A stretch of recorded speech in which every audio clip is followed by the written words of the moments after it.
Chapter 1. We decide to go on holiday. There were 4 of us: George, and William Samuel Harris, and myself, and Montmorency. We were sitting in my room, and we were smoking, and talking about how bad we were. Ill, I mean, of course. We were all feeling in poor health, and we were getting quite worried about it. Harris said that he felt really bad sometimes, and he did not know what he was doing. And then George said that he felt bad too, and that he did not know what he was doing either. With me, it was my heart. I knew it was my heart because I had read something in a magazine about the symptoms of a bad heart. I had all of them. It is a most extraordinary thing, but every time I read about an illness, I realize that I have it too, and that my symptoms are very bad. In fact, my health has always been a worry. I remember one day I had a little health problem, and I went to the British Museum library to read about it. I took the book off the library shelf and I began to read. After some time, I turned over the page and I began to read about another illness. I don't remember the name of the illness, but I know it was something really terrible. I read about half a page, and then I knew that I had that disease too. I sat there for a time, cold with horror. Slowly, I began to turn over more pages. I came to a disease which was worse than the last one. I began to read about it, and as I expected, I had that disease too. Then I began to get really interested in myself, so I went back to the beginning of the book. I started with the letter A, and I read from A to Z. I found that there was only one disease which I did not have. This made me a little unhappy. Why didn't I have that disease too? When I walked into that reading room, I was a happy, healthy young man. When I left, I was a very sick man, close to death. But I was talking about my heart. Nobody understood how ill I really was.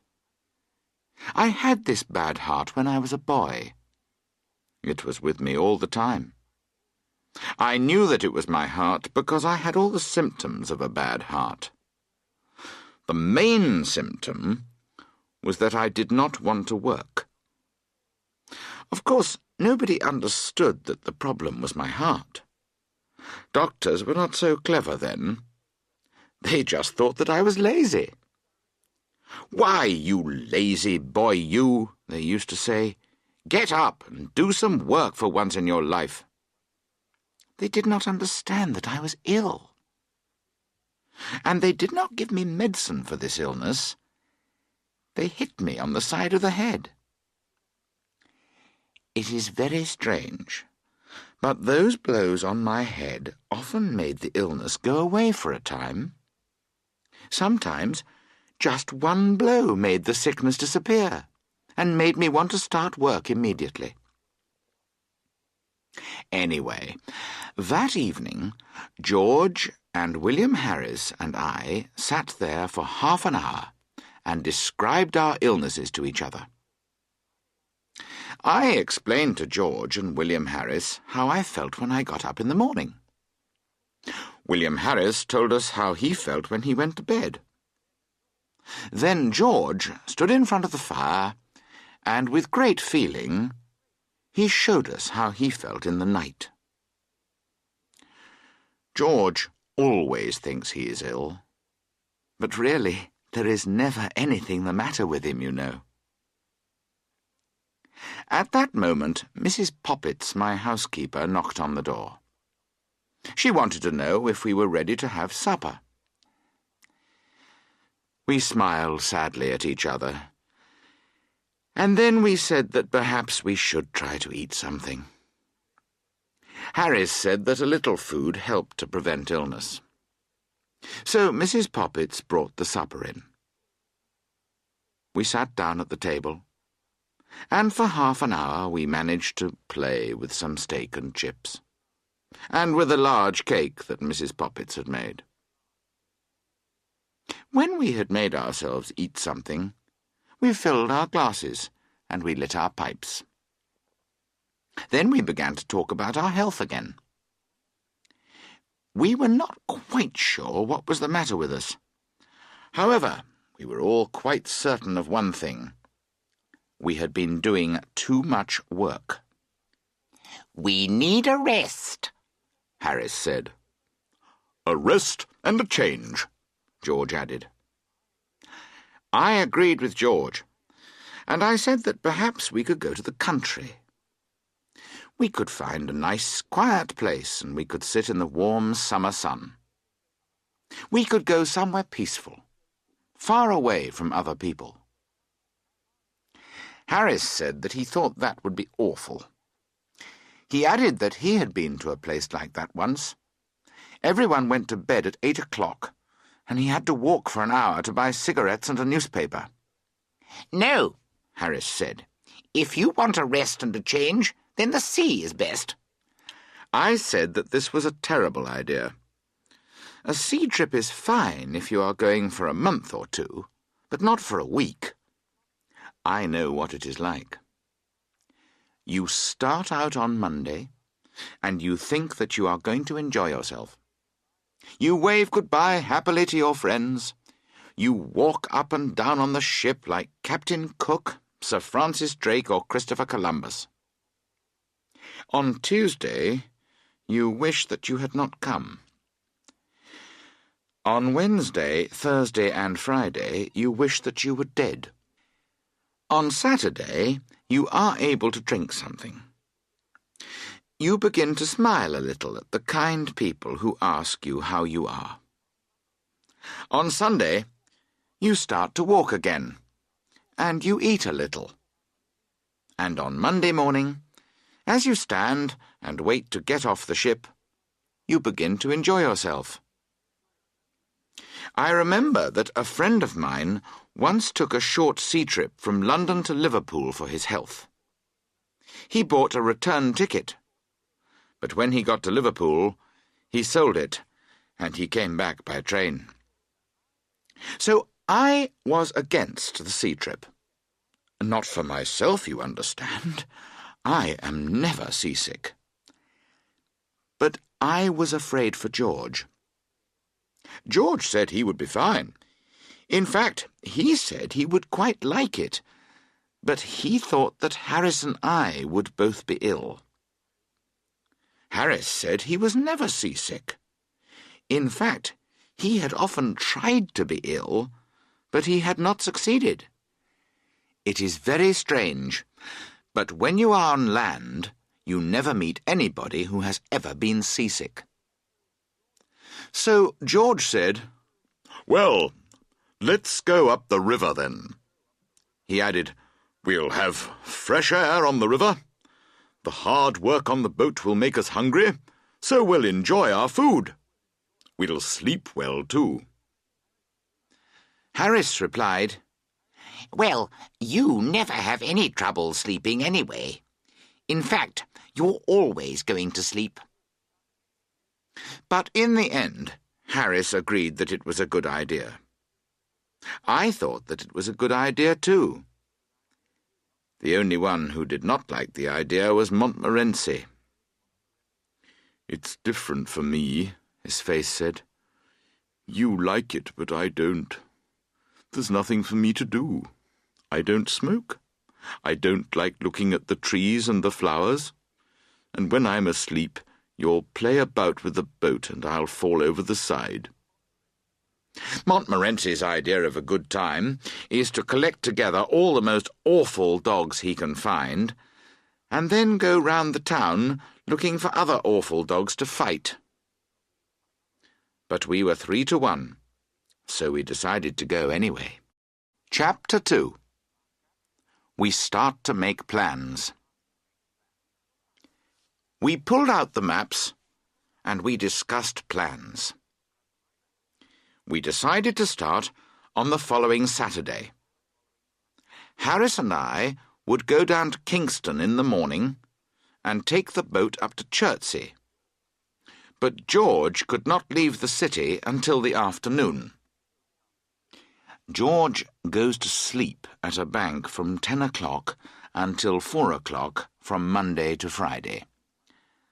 On Saturday, they wake him up and put him out onto the street at 2 o'clock. So George was going to meet us at Chertsey.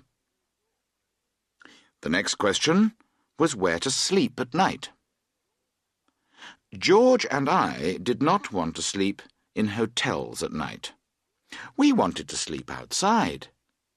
How beautiful, we said, in the country, by the river, with the birds, the flowers, and the trees all around us. I can imagine it easily. At the end of the day, night comes, and the world is peaceful and calm. Our little boat moves silently into some quiet little corner on the river. There we put up our tent, and we cook and eat our simple supper. Then we fill our pipes, and we sit and talk quietly. Sometimes we stop for a moment or two, and we listen to the water as it plays gently against the boat. The silver moon shines down on us, and our heads are full of beautiful thoughts. We sit in silence for a time. We do not want to speak. Then we laugh quietly, put away our pipes, say good night, and go to bed. The peaceful sound of the water against the boat sends us to sleep, and we dream. We dream that the world is young again. And what about when it rains? Harris said. He was right. When it rains, you do not enjoy living in tents. I thought about it again. It is evening. You are very wet. There is a lot of water in the boat, and everything in it is wet too. You find a place on the river bank which is not as wet as other places. You get out of the boat, pull out the tent, and 2 of you try to put it up. Because it is wet, it is very heavy, and then it falls on top of you. You cannot get it off your head, and you get angry. All the time it is raining heavily. It is difficult to put up a tent in good weather. In wet weather it is almost impossible. The other man does not help you. He starts to play about. You get your side of the tent up and begin to tie the ropes to the ground. Just then, he pulls the tent from his side and he destroys all your hard work. "Here! What do you think you're doing?" you call out. "What are you doing, you mean?" he answers angrily. "Don't pull it! You've got it all wrong, you stupid man!" you cry. "No, I haven't!" he shouts. "Let your side go!" "I tell you, you're wrong!" you scream, and you wish you could get to him to hit him. You pull your side of the tent hard and pull out all the ropes on his side. "Ah, the stupid fool," you hear him say to himself. And then, suddenly, he gives a violent pull, and your side comes out too. Slowly, you start to go round to his side, to tell him what you think of him. At the same time, he begins to come round the other way to tell you what he feels. And you follow each other round and round, and you shout at each other until the tent falls down. And there you are. You stand and look at each other across the tent. At the same time, you both call out, "There you are! What did I tell you?" Meanwhile, the third man has been trying to get the water out of the boat. The water has run up his arms, and he is wet and angry. Suddenly, he wants to know what you are doing, and why the tent is not up yet. When, at last, the tent is up, you carry the things out of the boat. Supper is mostly rainwater. Rainwater bread, rainwater soup. Happily, you have something strong to drink. This brings back your interest in life until it is time to go to bed. There you dream that a very large animal has suddenly sat down on you. You wake up, and you understand that something terrible has happened. At first, you think that the world has ended. Then you think that this cannot be true. So it must be thieves, or murderers, or fire. No help comes, and all you know is that thousands of people are kicking you, and you cannot breathe. Somebody else is in trouble too. You can hear his cries. They are coming from under your bed.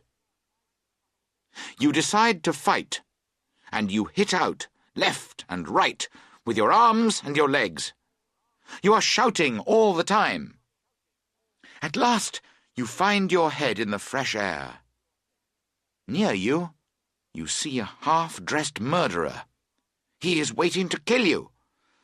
You are just going to start fighting him when you see that it is Jim. At the same moment, he sees that it is you. "Oh, it's you, is it?" he says. "Yes," you answer. "What's happened?" "The tent has blown down, I think," he says. "Where's Bill?" Then you both shout for Bill. The ground underneath you moves, and a voice says, "Get off my head!" The next day, you have no voices because you have all caught colds. And all day you argue with each other in angry whispers. We therefore decided that we would sleep out in tents on fine nights and in hotels when it rained. Montmorency was very pleased about this. He does not like peace and quiet. He prefers noise. But he looks so good, so well behaved. When old ladies and gentlemen look at him, tears come into their eyes. When he first came to live with me, I thought, "This dog will not be with me long. He is too good for this world." But by the end of the year, he had killed 12 chickens, which I had to pay for. I had pulled him out of 114 street fights. A woman had brought me a dead cat and had called me a murderer. Then I changed my ideas about Montmorency. We had decided where to sleep, so now we had to discuss what to take with us. We began to argue about this, so we agreed that we had done enough for one night. Chapter 3. We decide what to take. The following evening, we discussed what we wanted to take with us. Harris said, "Now, get me a piece of paper, Jay, and write everything down. George, you get a pencil, and I'll make the list." That's Harris. He tells everybody what to do, and they do all the work. I remember that my Uncle Podger was like Harris. Everybody in the house had to help when Uncle Podger did a job. When they bought a picture once, Aunt Podger asked, Now, where shall we put this? Oh, I'll do it. Don't worry about it. I'll do it all myself, he said. And then he took off his coat to begin. He sent one of the girls out to buy some nails, and then he sent one of the boys to tell her how big the nails ought to be. "Now, Bill, you go and get my hammer," he shouted, "and bring me a ruler, Tom. And Jim, I need a ladder. And a kitchen chair, too. Maria, you stay here to hold the light. And Tom, come here. You can give me the picture." Then he lifted the picture up, and he dropped it. He tried to catch the glass, and he cut himself. He looked for something to put round his finger, and he could not find anything. So he danced round the house, and he shouted at everybody. Half an hour later, the finger had been tied up, they had bought new glass, and everything was ready. Uncle Podger tried again. Everybody stood round him. They were all ready to help. 2 people held the chair, a third helped him to get on it, a fourth gave him a nail, and a fifth passed him the hammer. He took the nail, and he dropped it. "There," he said sadly, "now the nail's gone." So everybody got down on the ground to look for it. At last we found the nail. But then he lost the hammer. "Where's the hammer? What did I do with the hammer? There are 7 of you there, and you don't know where the hammer is?" We found the hammer for him. But then he lost the place on the wall where he was going to put the picture. So each one of us had to get up on the chair and look for the place. And each one of us thought that it was a different place. Then Uncle Podger tried again himself. This time he fell off the chair onto the piano. His head and his body hit the piano at the same time. The music was beautiful, but Uncle Podger's words were not. Aunt Maria was not pleased. She said that she did not want the children to listen to those terrible words. She added calmly, "The next time that you are going to put a picture on the wall, please tell me. Then I can arrange to go and spend a week with my mother." Uncle Podger got up and tried again. And at midnight, the picture was on the wall. It was not very straight, and everyone was very tired and unhappy. Uncle Podger looked at the picture proudly and said, "You see, it was only a little job." Harris is like that. So I told him that George would write down the list, and I would do the work. He could get the pencil and the paper. The first list was too long, so we started again. "Now," George said, "we don't want to take a tent. We can put a cover over the boat at night. It will be like a little house, lovely and warm and comfortable. It's much easier than a tent." Then we made a list of all the clothes we needed. George told us that he knew all about this kind of thing, and we believed him. We discovered later that this was not true. Next, we talked about the food. "First, breakfast," George began. "We need eggs, cold meat, tea, bread and butter, of course. And for dinner, we can take cold chicken legs, tomatoes, cold meat, fruit, cakes, chocolate. We can drink water." Then he added, And we can take a bottle of whiskey, too. For when we are sick, you know. We did not wish to talk about being sick, but later we were glad we had taken the whiskey. So we made our list, and it was a long one.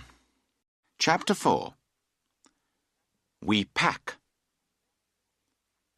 The next day, which was Friday, we collected all these things together. In the evening, we met to pack. We got a big suitcase for the clothes. There were 2 large baskets with lids for the food and for the pans and things to cook with. We moved the table over to the window. Then we put everything in the middle of the floor. After we had done that, we sat there and we looked at it. I said that I would pack. I think that I am very good at packing. It is one of the things that I do best. So I told the others that I would organize it. They agreed to this idea too quickly. That was rather strange. George lit his pipe and sat back in the armchair. Harris put his feet on the table and lit a cigarette. This was not, of course, what I had expected. When I said that I would organize it, I meant that I would tell them what to do. Then I would sit and watch them do it. However, I said nothing, and I started to pack the clothes. It took much longer than I had expected, but in the end it was finished. I sat on the suitcase and closed it. George and Harris watched me with great interest. "Aren't you going to put the boots in?" Harris asked. I looked round and saw the boots. Why did Harris wait until I had closed the suitcase? George laughed quietly. I opened the suitcase and I put the boots in. It was not easy. And just as I was going to close the suitcase again, an awful idea came to me. Had I packed my toothbrush? Of course, I had to look for it, and of course I could not find it. I had to take everything out again. I found George's toothbrush. I found Harris's toothbrush, but I could not find mine. In the end, I found it inside a boot. I packed everything again. When I had finished, George asked if the soap was in the suitcase. I said I did not care about the soap. I threw down the lid of the suitcase and I closed it again. Then I found my cigarettes were inside it. I finished the suitcase at 10:05, and the food was still not packed. Harris said, "We have to start the holiday in 12 hours. Perhaps George and I had better do the rest of the packing." I agreed, and I sat down. They began quite happily. I said nothing. I only waited. I looked at all the plates and cups and bottles and tomatoes and cakes, etc. I felt that it was soon going to get exciting. It did. They started by breaking a cup. That was just to show you what they could do and to get you interested. Then Harris packed a pan on top of a tomato, and, well, they had to pick out the tomato with a teaspoon. And then it was George's turn, and he stepped on the butter. I did not say anything, but I got up and went over to the table and watched them. This annoyed them more than anything, and it made them worried and excited. They stepped on things, and they put things behind them, and then they could not find them when they wanted them. They packed soft things at the bottom of the basket, and then put heavy things on top of them. Then it got worse. After George got the butter off his shoe, they tried to put it in the teapot. At first, they could not get it in. Then, when they did get it in, they decided that the teapot was the wrong place. but they could not get the butter out again. However, in the end, they did manage to get it out, and they put it down on a chair. Harris sat on it, and when he stood up, the butter stuck to his trousers. Then they looked for the butter all over the room. In the end, George got behind Harris, and he saw it. "There it is!" he cried. Where? Harris asked, and he turned round quickly. "Stand still!" George shouted. When they got the butter off Harris, they packed it in the teapot again. Montmorency was in all this, of course. He sat down on things just when George and Harris were going to pack them. He put his leg into the sugar. He ran away with the teaspoons. He pretended that the oranges were rats, and he got into the food basket and killed 3 of them. The packing was completed at 1:50 in the morning, and we all went to bed. George said, "What time shall I wake you to?" Harris said, 7. I said 6. In the end, we said, "Wake us at 6:30, George." Chapter 5. We start our holiday. It was Mrs. Poppets who woke me the next morning. She said, "Do you know that it's nearly 9 o'clock, sir?" "What?" I cried, and I jumped out of bed. I woke Harris and told him. He said, I thought you told us to get up at 6. "I did," I answered. Well, why didn't you wake me then? He asked. Now we won't be on the water until after 12 o'clock. Then we remembered. We looked at George. He was still asleep. Now, it makes me very angry when I see another man asleep and I am awake. We decided to wake George. We ran across the room and we pulled the bedclothes off him. Harris hit him with a shoe, and I shouted in his ear. He woke up. "What?" he began. "Get up, you fat, lazy thing!" Harris shouted. "It's 9:45. Then we began to get ready, and we remembered that we had packed the toothbrushes. So we had to go downstairs to get them out of the suitcase. Finally, we were ready, and Harris said, "We need a good breakfast inside us today." While we were eating, George got the newspaper and read us interesting pieces from it.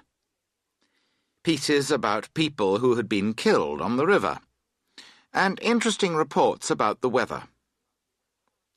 The weather report for that day said, rain, cold, wet to fine, some thunder, and an east wind. But weather reports make me angry anyway. They always tell you what the weather was like yesterday, or the day before. It is never today's weather. It is always wrong. I remember that one autumn I went on holiday. On that holiday, the weather reports in the newspaper were always wrong. On Monday it said, heavy rain with thunder, so we did not go out that day. All day people passed our house. They were all going out, happy and smiling. The sun was shining, and there were no clouds in the sky. "Ah," we said as we watched them, "they'll be very wet when they come back, though." And we laughed. Then we sat down by the fire and read our books. At 12 o'clock the room was too hot, and the sun was still shining. "Well, it will rain this afternoon then," we told ourselves. The rain never came. The next morning we read that it was going to be sunny and very hot. So we dressed in light clothes and we went out. Half an hour later it began to rain hard, and a very cold wind blew up. And this went on all day. We came home with colds, and we went to bed. But on the morning of our holiday, it was bright and sunny, and George could not make us unhappy. So he went to work. Harris and I finished the rest of the breakfast. Then we carried all our luggage into the road. We tried to get a taxi. Usually, taxis come along every 3 minutes. In fact, there are usually too many taxis. However, that morning we waited 20 minutes for a taxi. A crowd of interested people collected to watch us. I think it was because we had so much luggage. There was a big suitcase, a small bag, 2 baskets, several blankets, some fruit in a brown paper bag, some pans, some umbrellas, and 4 or 5 coats and raincoats. After a very long time, a taxi arrived and stopped for us. We packed our things into it, kicked 2 of Montmorency's friends out of the taxi, and started on our holiday. The crowd of people waved goodbye to us. Chapter 6. On the River. At Kingston, our boat was waiting for us. Harris and I put all our things into it, and we moved off along the River Thames. Montmorency was at the front of the boat. We travelled along the river without any accidents. Well, there was only one little accident. That was when the boat hit the river bank and Harris fell over backwards. When we came to Hampton Court Palace, Harris asked me if I had ever been in the maze there. He told me a story about it. He went into the maze once to show a friend the way. He had studied a map of the maze, and so he knew it was very easy to get out of it again. Harris said to his friend, "We'll just go in and walk around for 10 minutes, and then we'll come out and get some lunch. It's easy, you see. You just keep taking the first turning to the right." Soon after they had gone in, they met some people. These people said that they had been there for 3/4 of an hour. They said they wanted to get out.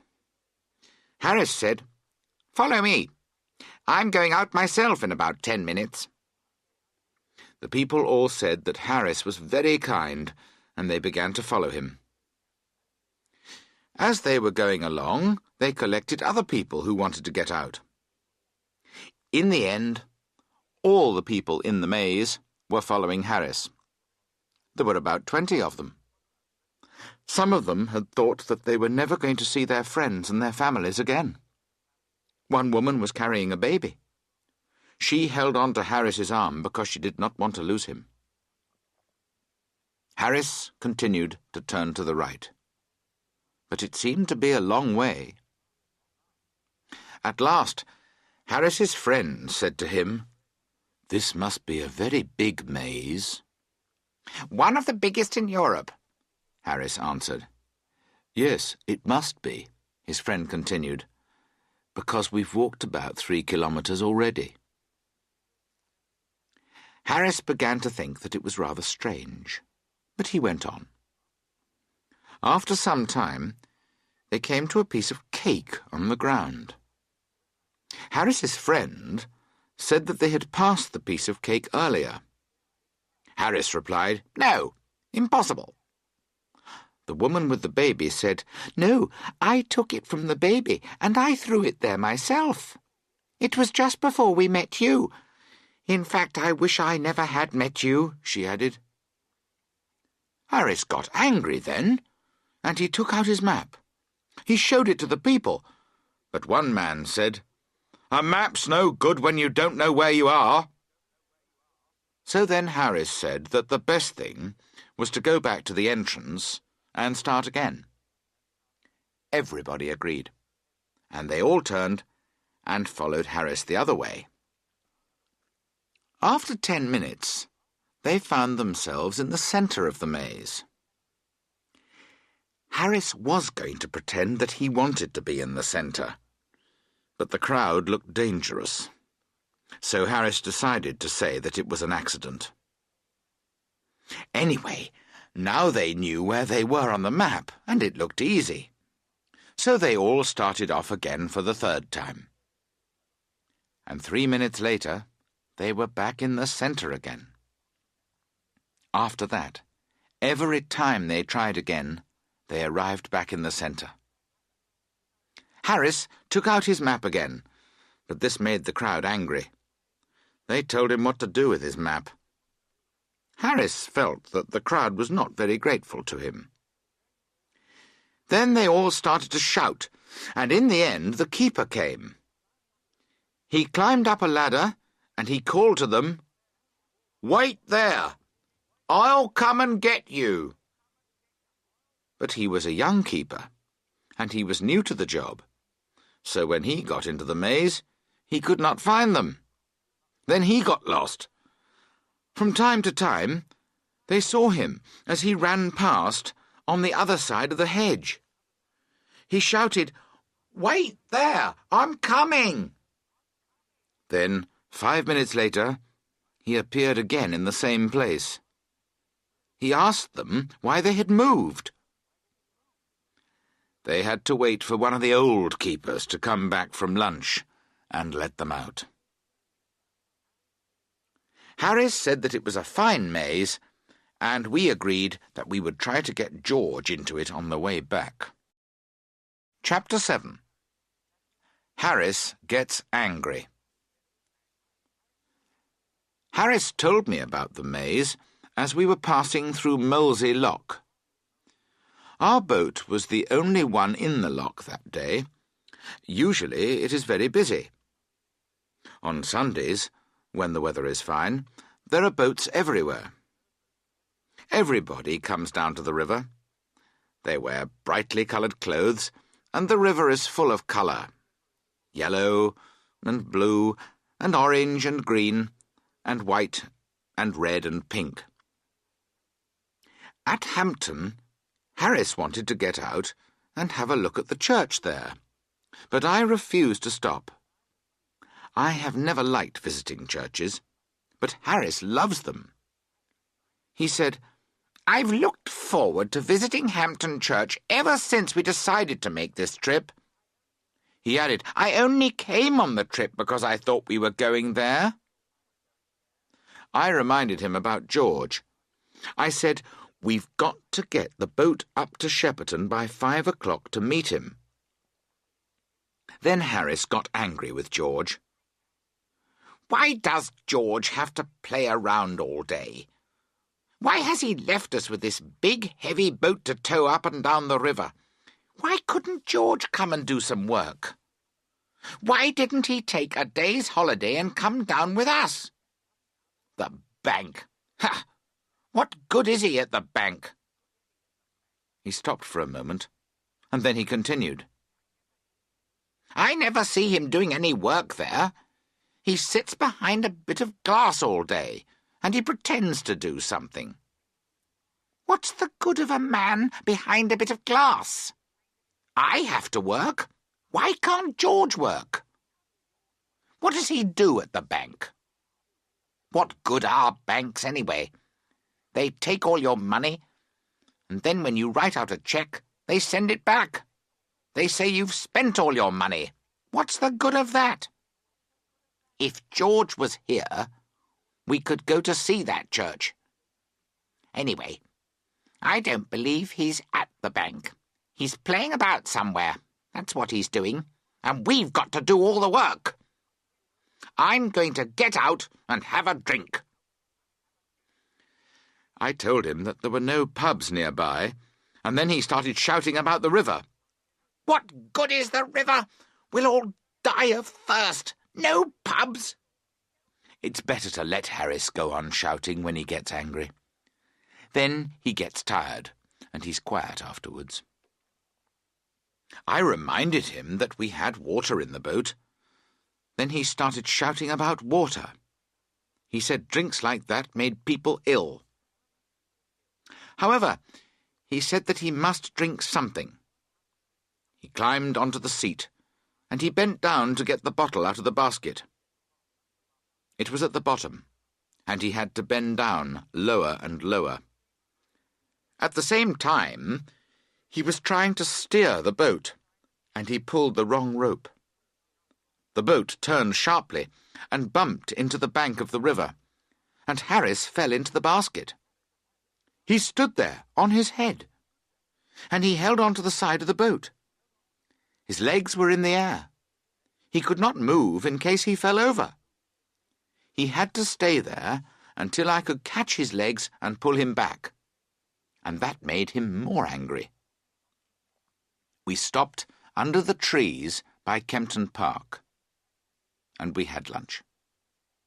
It is very pretty there, on the grass by the river, under the trees. We had an excellent meal, and Harris calmed down and began to enjoy himself again. By 3:30, we had reached Sunbury Lock. Then we went up to Walton, which is quite an interesting place. Julius Caesar stayed there with his soldiers. Queen Elizabeth I, she was there too. You can never get away from that woman. She was everywhere. Next we came to Halliford and Shepperton. There is an old church at Shepperton, and I was worried in case Harris wanted to go and visit it. I saw him looking towards it as we came near, but I moved the boat quickly, and Harris's cap fell into the water. We had to get it back, of course.